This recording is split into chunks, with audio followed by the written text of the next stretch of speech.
Today we've fitted a 3-section BPS loft ladder. The BPS loft ladder is a really strong occasional use loft ladder. You would use this and fit this if you were going into your loft once a week, once a month, a couple of times a year. It's a nice, easy, light ladder to use. It's very simple to operate. Comes with a pole. You pop in, pull the ladder down. It won't go any further than that or hit you in the head.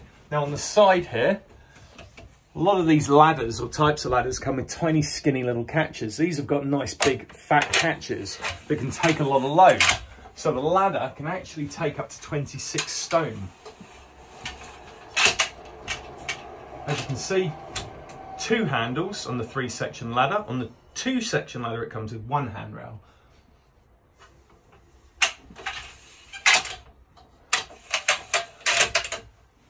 Now, a lot of people ask, why fit this ladder, especially the BPS ladder?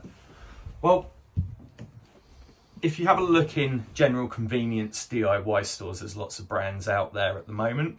They generally supply the cheapest and bottom range of the ladder. And when it comes to loft ladders, you pay for what you get. The more you pay, the better the ladder. Unfortunately, some of the cheaper loft ladders aren't that good. They do rattle about. This one here doesn't. It's very firm to climb. You've got the handrails, and it's just an overall nice ladder to operate as well. If you would like more information, give us a call at Head Loft Ladders or find us online at headloftladders.co.uk.